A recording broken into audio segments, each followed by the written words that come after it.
موضوع انتظار المستبد المستنير ده كله مشاكل. خلاص تعالوا نعمل ديمقراطية وانتخابات، بس هنعمل ايه في تأثير الفقر والتعليم على النتيجة بتاعت الانتخابات؟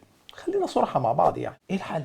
ايه رأيك مثلا لو منعنا شوية ناس تصوت لحد ما يكونوا جاهزين، وكمان خلينا المتعلمين او اللي معاه دكتوراه مثلا صوتهم بصوتين في الانتخابات، ونخلي الانتخابات علنية وكله يشوف ورق كله عشان الناس تخاف ترتشي وتبيع اصواتها. لو فكرت في كده كأنك بتفكر زي الانجليزي جون ستيوارت ميل.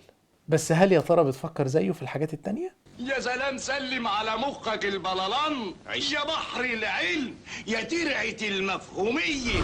اتكلمنا الحلقة اللي فاتت عن جان جاك روسو وأفكاره، وإزاي إنه كان شايف إن البرلمان بتاع القرن ال 18 أو برلماناتنا دلوقتي مش بتحقق الإرادة العامة للشعب، وإن هي بتكون نخبة أو بتكون أداة في إيد الحاكم. وشفنا كمان أهم 6 أسباب ليه أي ديكتاتور بيعمل برلمان. أفكار روسو عظيمة جدا، بالذات في إن الحاكم الحقيقي هو الإرادة العامة للشعب، وده كمان بيحد من سلطات الحاكم. بس المشكلة كانت إن الناس تتجمع في حتة واحدة، ده شيء مش عملي. وكمان موضوع إن الشعب يبقى متجانس صعبة شوية الأيام دي. وهنا جه دور فيلسوفنا الحلقة دي جون ستيوارت ميل. احنا في الحلقة دي هنتكلم عن جزء معين بس من أفكاره، الجزء الخاص بأفكاره في الانتخابات والبرلمان، وهناخدها مدخل لأفكاره التانية اللي هنرجع لها في حلقات بعد كده. ميل اقترح اقتراح حلو وسأل، هو ايه المشكلة لو بقى عندنا برلمان مستقل ومعبر عن الإرادة العامة للناس، وفي نفس الوقت بيحد من سلطات الحاكم، وبكده نكون أخدنا الحلو من هنا وركبنا على الحلو من هنا. احنا عايزين نتحد سويا للوصول الى اعلى مستوى ممكن من التركيز، اللي بيها نصل الى فكرة منمقة وتتصف في نفس ذات الوقت بالشمولية فقط. ميل كان له رأي في موضوع الحكم المطلق والمستبد المستنير ده مبني على شيء جديد خالص. هو كان رافض فكرة الاستبداد وعايز مشاركة الناس في الانتخابات والحياة السياسية عموما، مش عشان المستبد المستنير ده مش مضمون، ومش عشان الإرادة العامة زي ما كان روسو عايز، ومش عشان المستبد مش هيشتغل لمصلحة الشعب والفساد والكلام ده. هو دخل دخلة تانية خالص. هو شاف ان التصويت والانتخابات مهم عشان الإنسان يحس بنفسه كإنسان، كجزء من قيمة الحرية. ميل ركز على حرية الاختيار وتأثيرها على الفرد وإحساسه بانتمائه لبلده. هو قال إن الاستبداد في حد ذاته حاجة زفت للإنسان، بغض النظر عن نتائج الاستبداد سواء الاقتصادية أو الاجتماعية ولا التصويت لازم يكون حق الإنسان عشان خاطر هو إنسان وبس، بغض النظر مين هيكسب الانتخابات ومين هيخسر. الفكرة في المشاركة نفسها اللي لو مش موجودة بتخلق إنسان سلبي تابع غير منتمي. إنسان ماني حيوان، والعالم كله مثلي.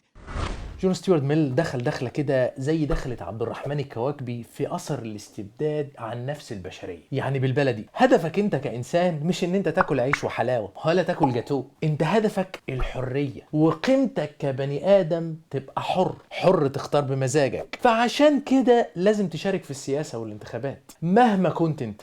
ميل كان بيقول ان افضل انك تعيش سقراط فيلسوف يعني قلقان وحيران من ان انت تعيش خنزير مبسوط وسعيد.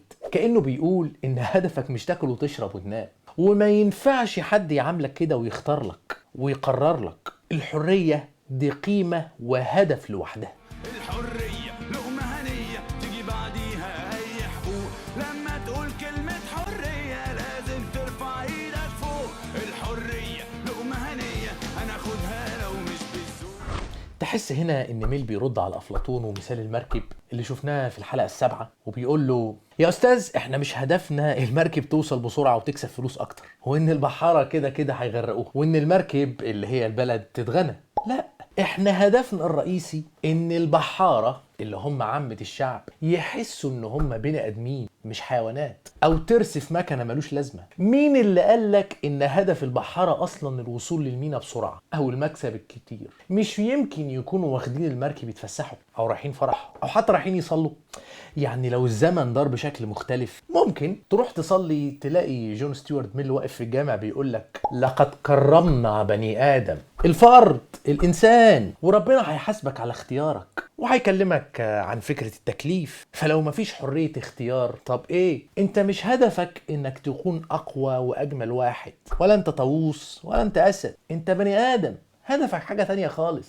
وحقك في الاختيار ده ملوش علاقة بكونك متعلم او امي، غني، فقير، طويل، قصير.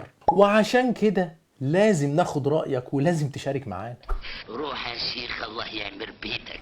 ببساطة ميل بيقول إنك بتصوت في الانتخابات وتختار عشان ده حقك كإنسان، ونابع من الحرية المرتبطة بيك كإنسان وإحساسك بذاتك في المشاركة في اختيار مستقبلك بغض النظر عن النتيجة وبغض النظر عن مستوى تعليمك. واللي هياخد حقك في الاختيار كأنه بياخد الجزء ده من أدميتك. ففكك بقى من شغل البلد تتغنى وما تتغناش، حريتك فين؟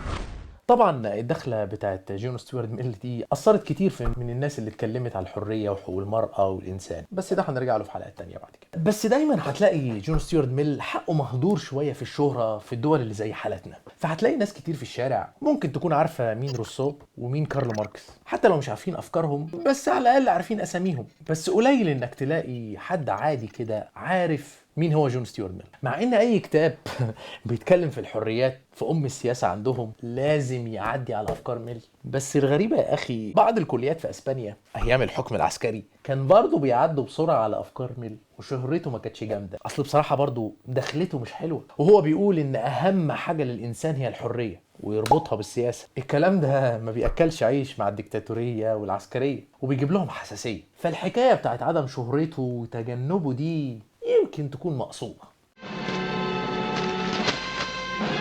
يسقط أعداء الحرية، يسقط أعداء الإنسان. طب لو قلنا ان الاستبداد ده وحش وان المستبد المستنير ده انتظاره بيبهدلنا وموافقين على الانتخابات لان ده حق الانسان في الاختيار وعايزين بقى نجيب برلمان عدل كويس، بس احنا محتاجين ضمانات ان مش بعد كل ده يجي لنا ناس تلبسنا في الحيط. ميل كان قلقان وعايز يضمن ان عدد المصوتين اللي مش متعلمين او اللي ليهم مصالح خاصه ما يلبسوناش في الحيطه ويجيبوا لنا ناس جهله وفي الاخر نلاقي نفسنا رحنا في داهيه. ميل كان له حبه افكار كده نقدر نلخصها في 5 حاجات. اولها الاقتراع المكشوف، الاقتراع العلني المكشوف، وده عكس الاقتراع السري اللي بيحصل دلوقتي، بمعنى ان كل الناس تبقى عارفه وشايفه على عينك كده انت دخلت تصوت لمين، فمش هتخش بقى تستخبى ورا ستاره، لا انت بتقول يا جماعه انا رايح اصوت لده وادي ورقتي اهي، ونبقى كلنا عارفين الراجل ده انتخب الراجل ده. هو شاف ان لو الشخص عارف ان اختياره هيكون متشاف ومعلن فهو بنسبه كبيره مش هيسيء استخدام صوته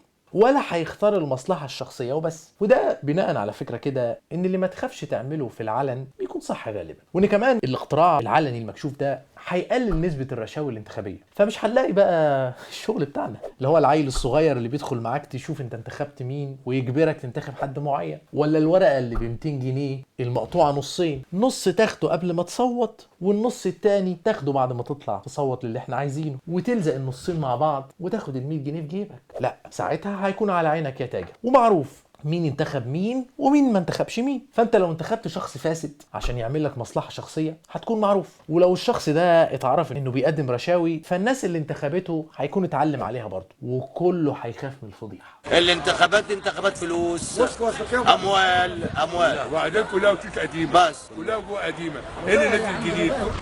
تاني حاجة أكد عليها ميل هو الفصل بين السلطات، وده هنجيله بالتفصيل لما نتكلم عن الحاج مونتسكيو. تالت حاجة فكرة إن يكون في دايرة عامة ودايرة خاصة. الدايرة الخاصة دي بيكون فيها حقوق، ما ينفعش أي حد أو أي حكومة أو أي سلطة حتى لو كانت متخبة تتدخل في الدايرة الخاصة دي. حاجة كده أعقد من فكرة الحقوق الثلاثة بتاعت جون لوك اللي شفناها في الحلقة 10، بس موضوع الدايرة الخاصة ده بتاع ميل هنجيله بالتفصيل في حلقات تانية بعد كده.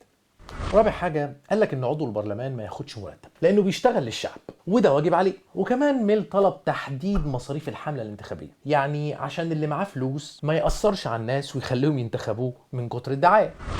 خامس حاجة واخر حاجة اتكلم عليها ميل عشان نضمن ان النتيجة النهائية بتاعت الانتخابات ما توديناش في داهية، هو اقترح بسرعة كده حبة قيود على التصويت عشان يقلل شوية من تأثير الناس اللي مش متعلمين. فكان بيقول ان هم ما يصوتوش لفترة محددة او ان يكون في مراحل، او مثلا يكون من حق الناس المتعلمين يصوتوا مرتين، يعني مثلا كأنه بيقول اللي معاه دكتوراه هيصوت مرتين عشان نوازن مع الناس اللي مش متعلمين. بس خلي بالك، هو شاف فكرة الحد من تأثير الناس اللي مش متعلمة دي أو منعهم من التصويت دي هتحصل لفترة معينة ومش على طول، وما ينفعش تتاخد حجة عشان نمنع الناس على طول. ده لو حصل بس عشان نجهزهم. أصلا ميل أهم حاجة بالنسبة لي واللي بتحركه زي ما وضحنا هي حرية الإنسان واختياره، ففكرة وضع شروط على التصويت وتحديده دي حاجة عارضة، وهو كمان مركزش عليها أوي. صلاة النبي أحسن.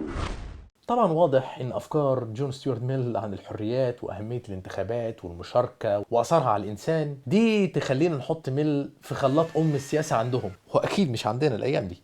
بس السؤال هنا، لو افكار ميل حلوه كده ليه هم ما اخدوش الضمانات بتاعته؟ وليه شكلها كده مش هينفع احنا نطبقها كلها؟ يعني ماشي، فكره ان الحاكم اللي في ايده كل حاجه وفكره المستبد المستنير دول وحشين زي ما شفنا مع هوبس وافلاطون، بس برضو البرلمانات عندنا زي ما شفنا في الحلقه اللي فاتت وضعها زي الزفت، ولسه مشكله الفقر والتعليم بتاثر علينا. فهل افكار ميل فعلا هتحل المشكله تماما؟ ما تيجوا نشوف. اول حاجه هو موضوع الحد من مصاريف الحمله الانتخابيه ده حلو وموجود في بلدان كتير حاليا، بس في الايام بتاعتنا دي الموضوع اعقد من كده، لان مثلا في بلداننا الجميله في مرشحين كتير بيملوا الدنيا اعلانات ودعايه في الشوارع كلها وفي التلفزيون والمجلات، وبعدين يقول لك لا دول حبايبي بيجاملوني بس. واللي في مصر فاكرين كويس الشغل اللي كان بيحصل ايام كمال الشاذلي وشغالين فيه لحد دلوقتي برضه يعني. وحاليا برضو في مرشحين في دول تانية بيكون عندهم محطات تلفزيون وجرايد ومجلات، فالحكاية أعقد من الاقتراح بتاع ميل. الفكرة كويسة بس التطبيق محتاج ضمانات كتير بالذات في بلداننا الجميلة. تاني حاجة قالها ميل هو إن موضوع الأعضاء البرلمان ما ياخدوش مرتب، بس ده كأنك بتقول لعضو البرلمان ياخد رشوة عشان يعرف يعيش أو يشوف حد يصرف عليه لو هو مش غني أصلا. اما بقى لو بصينا على فكره الاقتراع العلني المكشوف اللي ميل اقترحها عشان نضمن ان الناس تصوت للصالح العام مش مصالح شخصيه ضيقه او عشان نحد من الرشاوي، فلو فكرنا في الموضوع ده شويه هنكتشف ان الكلام ده بلح. لان طبعا مش محتاج اقول لك ان لو سمعنا كلام ميل في الموضوع ده الحكومات بتاعتنا هتفتش على الناس وهتقبض على اللي يصوت ضدها. ما هو خلاص عندهم الكشوفات كامله وعارفين مين صوت لمين، وكمان اصحاب المصانع اللي هينزلوا الانتخابات هيرفدوا كل العمال اللي هيصوتوا ضدهم في الانتخابات. ما هو كله على المكشوف بقى. انا حطك في دماغي وبراب. طب هل الحكايه كده برضو في السويد والنرويج؟ يعني الاقتراع العلني المكشوف اللي ميل اتكلم عنه ده برضو ما ينفعش عندهم، ولا هم شعوب مختلفه وحكومتهم كده حلوه وكيوت؟ طبعا في تجارب كتير اتعملت عشان تشوف الحكايه دي وتحللها. احنا هنا هناخد المثال اللي دايما بيضربه ايان شوبيرو.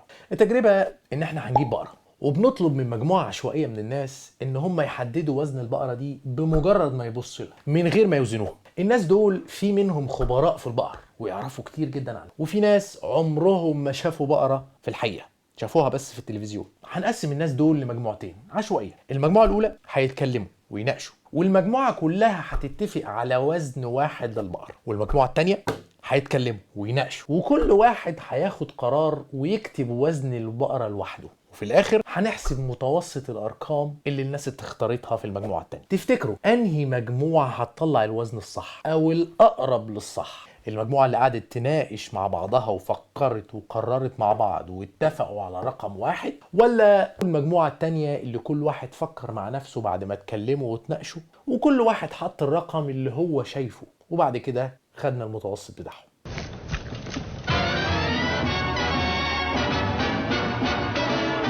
في الحقيقة المجموعة التانية اللي أخدنا المتوسط الإجابات بتاعتهم بتكون في الغالب أقرب للوزن الحقيقي من المجموعة اللي اتناقشوا كتير واختاروا إجابة واحدة.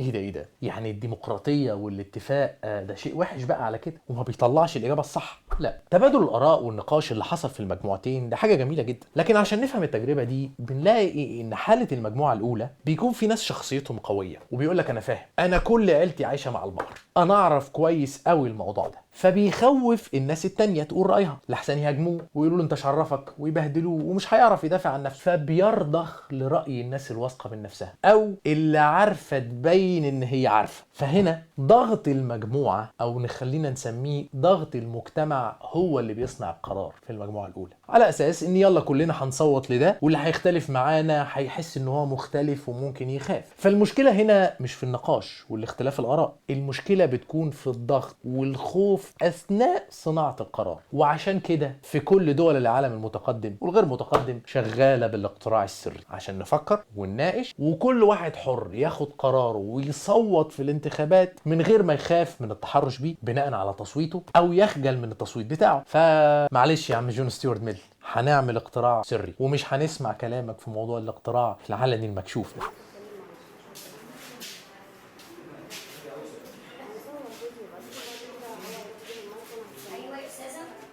اما بقى موضوع ان في ناس ما تصوتش لحد ما تكون جاهزه، او ان المتعلمين او حمله شهاده الدكتوراه يكون صوتهم بصوتين، فدي دعاوي منتشره جدا، واكيد انت سمعتها من الناس اللي بيطلعوا في التلفزيون او حد من صحابك او اهلك يعني، وبيدعوا ان دي فكرتهم اصلا. فده موضوع كبير وبيطرح اسئله اكتر وبيعمل مشاكل اكتر ما بيحب. اولا الناس اللي مش هتصوت في الانتخابات دي هتكون حقوقهم السياسيه اختفت، وبالتالي محدش هيعبرهم، لان هم مش هيكونوا مصدر سلطه لاي حد. وحط خط تحت كلمه مصدر السلطه دي. يعني لو انا مرشح ومتاكد ان انت مش هتصوت في الانتخابات، ههتم بيك ليه اصلا؟ انت ولا تعرف تدخلني البرلمان وتديني سلطه، ولا هتعرف تطلعني منه، فهتم بيك ليه اصلا؟ انا بس مش عايزك تعمل دوشه، بس انا ولا هشتغل عشانك ولا هوعدك بحاجه، انت هتكون عايش معانا تابع وخلاص. ناهيك عن كده، الناس الفقراء المعدمين او اللي مش متعلمين لما ناخد منهم حق التصويت كاننا كده اخدنا منهم قوتهم السياسيه، فما بقاش عندهم حاجه خلاص، ولا فلوس ولا تعليم ولا حقوق سياسيه. وفي اوقات كتير جدا فقرهم وجهلهم ده نتيجه لان هم ملهمش قوه سياسيه، لان هم صوتهم ملوش قيمه، سواء هم مش بيصوتوا او الانتخابات بتتزور عشان نلغي تاثيرهم. فلما تشوف حد جاهل وفقير، اتاكد الاول ان انت اديت له حقوق السياسيه لفتره من الزمن، لان هي دي السكه اللي هتحسن وضعه وهتخلي الناس اللي عايزه سلطه تجيله وتحاول تحسن وضعه عشان تضمن صوته. ففكره اننا نمنع حد من التصويت دي كاننا بنقول له هتفضل كده لاننا اخدنا منك قدرتك على التغيير، ولو اهتمينا بيك ده احسان، او عشان ما تعملش دوشه. يا ابني انت ما انتش فاهم، محدش من دول له صوت. ايه كلهم خرس؟ محدش من دول عنده بطاقة انتخابية، ولا عمره صوت ولا راح انتخابات، عشان كده محدش بيزورنا. طب لو فرضنا ان منع التصويت ده هيكون لفتره معينه لحد ما يكون الناس جاهزين، مين اللي هيحدد مين اللي جاهز ومين اللي مش جاهز يصوت في الانتخابات؟ وبناء على ايه؟ تعليم ولا الفلوس ولا الانتماء للوطن ولا ايه؟ كلها حاجات نسبيه جدا. ويا سيدي لو عملنا لجنه تختار مين اللي ينفع يصوت في الانتخابات ومين اللي ما ينفعش، طبعا مش هحتاج اقول لك ان الحكام بتوعنا هم اللي هيشكلوا اللجنه دي، واللي هيكون مسموح له حق التصويت هيكون حبايب ومؤيدين الحاكم بس. وحتى لو قلنا ان التعليم هيكون الفيصل، مين اللي قال ان اللي معاه دكتوراه بيفهم في السياسه مرتين قد اللي معهوش؟ مش ممكن تكون دي دكتوراه في الهندسه او الطب، بلاش. طب ده في دكاتره علوم سياسيه في نفس الجامعه وتلاقي ارائهم وافكارهم عكس بعض، ده ما كانوش مخونين بعض اصلا. وفوق ده وده اكيد في ناس كلنا شفناهم في التلفزيون دكاتره علوم سياسيه وخبراء استراتيجيين، وتحس ان كلامهم كده ان هم ينفعوا بس يكونوا خبراء في عالم ميكي ماوس. ليه الاشخاص دول يستحقوا صوتهم يكون بصوتين؟ كلمة براذر هود اللي قالها الولد ده النهارده، اللي انا في قلت فيه الاخوه دي شعار الماسونيه. يا شعب مصر، يا ابهات، يا اللي فرحين باولادكم الثوريين، شوفوا اولادكم رايحين في داهيه. انا عارف ان اعطاء التصويت لكل الناس ده موضوع كبير، وهم برضو بره عدوا بنفس المرحله دي ونفس الاقتراحات دي، وفي ناس عندنا مش هتقتنع بيه بسهوله، لان الحكايه دي وراها سؤال كبير جدا، وهو ايه علاقه التعليم بتاع المدارس والجامعات بالوعي السياسي؟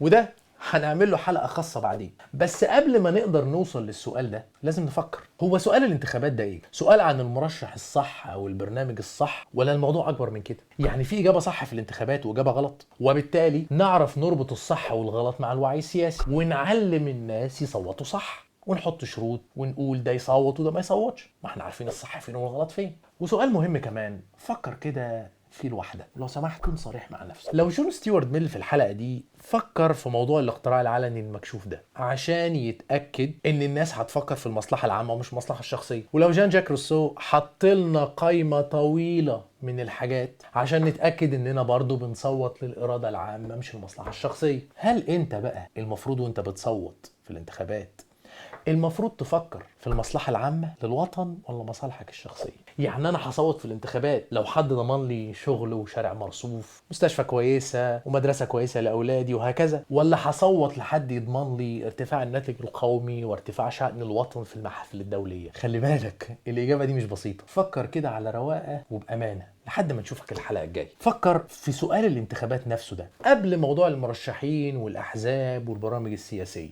الانتخابات نفسها دي سؤال الصح والغلط وسؤال شخصي ولا سؤال عام؟ لما تجاوب على السؤالين دول ساعتها بقى هنعرف نناقش علاقة التعليم بالوعي السياسي. تنساش تعمل لنا شير ولايك وسبسكرايب لو انت على اليوتيوب، وكمان على اليوتيوب تنساش تدوس على الجرس اللي جنب سبسكرايب عشان تجيلك اشعارات بالحلقات الجديدة. ولو انت على الفيسبوك اعمل لنا شير ولايك ومنشن لاصحابك. اشوفكم الحلقة الجاية.